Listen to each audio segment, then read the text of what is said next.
All right, welcome to the Town of Southbridge. This is the Joint Education Human Services Subcommittee Town Council meeting this Wednesday, June 16, 2021, starting at 6:35. We're in the Veterans Room. First, we will do a roll call. Myself, Joe Catrona, present. Councilor Daniel. Present. Councilor Ryan. Citizen Member Holly Christo. Present. James Dyer is excused. We have a quorum. All right. First on our agenda this evening, I would like to, with the vote of this committee, add on a item onto our agenda. It would be agenda item number 3, and we would move 3 down to 4. I'd like to add citizens forum on with the vote of this subcommittee. Point of order. Under what authority do you have to do that, Mr. Chairman?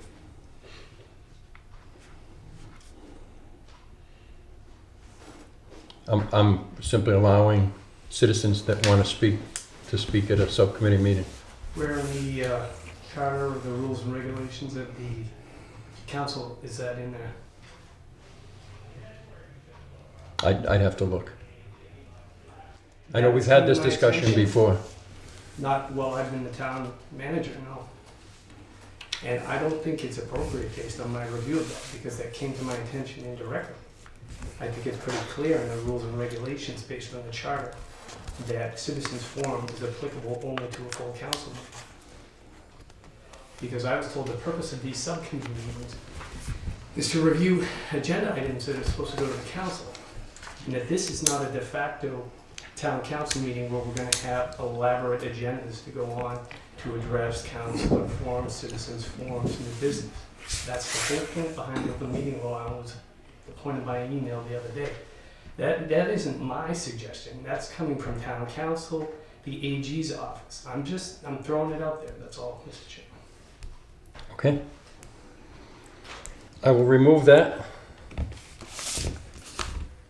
And I'll make a statement at the end before we adjourn. Thank you. Number 1, consider and accept EHS subcommittee meetings of April 22, 2021.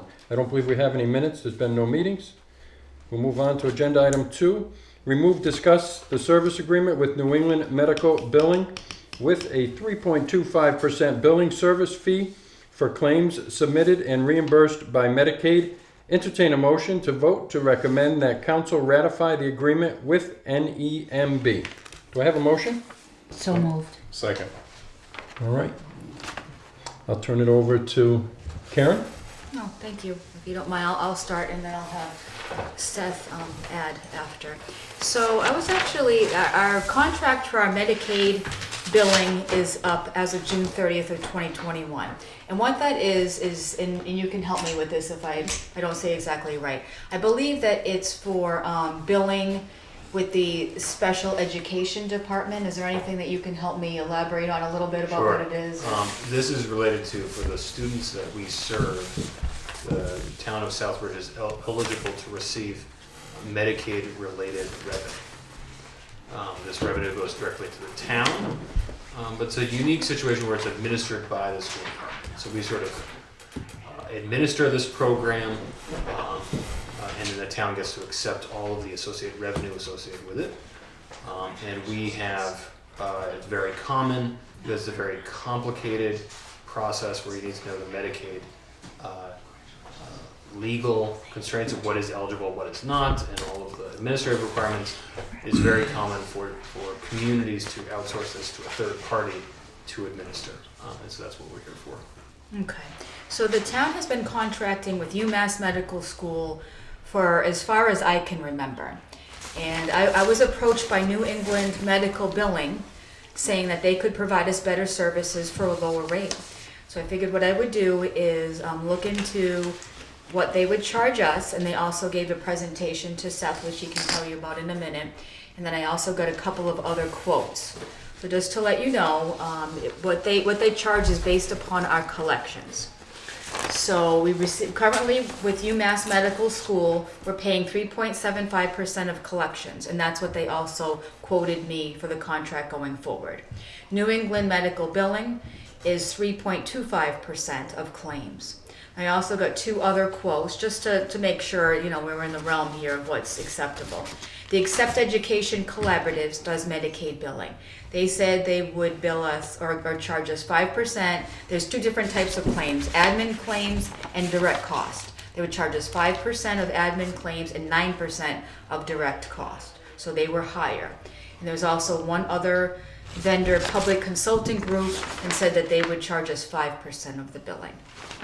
So we set up a meeting with Seth and the special education director, and New England Medical Building gave them a presentation. So maybe you can tell us a little bit about that. Thank you, Karen. Yes, so we had a very good presentation. They were able to show us their software service that they would use, talk about the staff that would work with us. And our special education director especially was very impressed with the software that they had. It was an improvement. This was something that she'd be able to easily use with her staff to get the data she needs to be able to make better claims.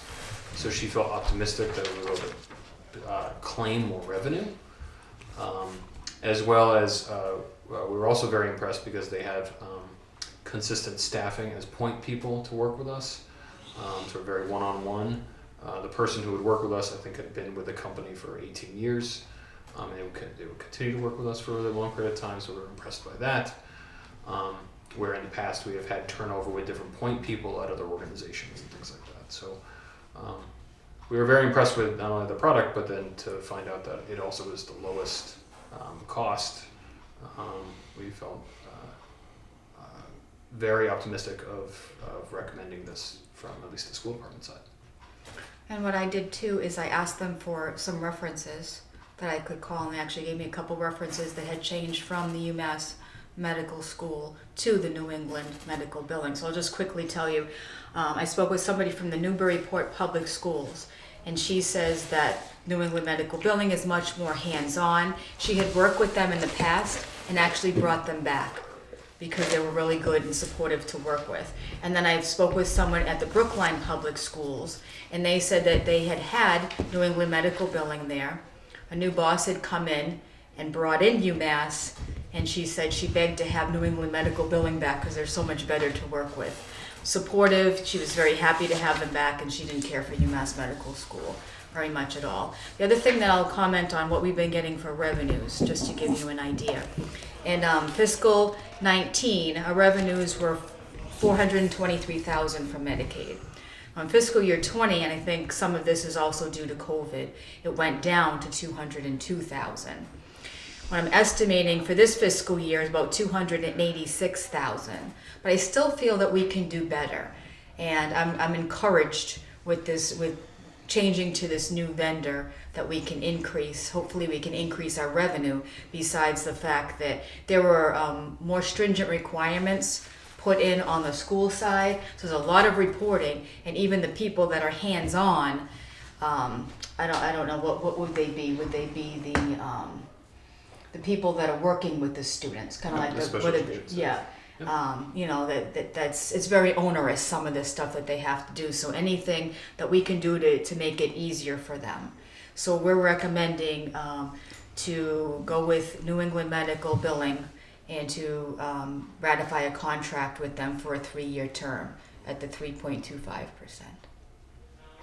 Okay, thank you both. I'll open it up for discussion. Any discussion? I think, yes, please, I'm sorry. Councilor Daniel. Mr. Chair, through you. I think that it sounds like they're willing to work with the school department to maximize what can be billed for. So maximizing the return on the services that we're providing, I think, is nice. So I'd be very much in favor of this recommendation. Anyone else? Okay. And Mr. Chair, if I just want to say that that is a big revenue producer for the general fund. You know, that's what we do, that we budget it into the local receipts. Okay. We have a first and a second. We will take a vote on this motion. Counselor Daniel? Yes. Citizen Member Christo? Yes. And myself, I'm a yes as well. Okay. Motion passes to move to council. Thank you. Thank you Thank both. you. The next item on our agenda is adjournment. Before adjournment, I'm going to make a brief statement.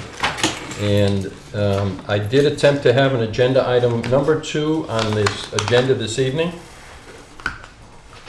A citizen of the town, I won't go into detail, that citizen was removed by the town manager, according to his admin, when I received the phone call.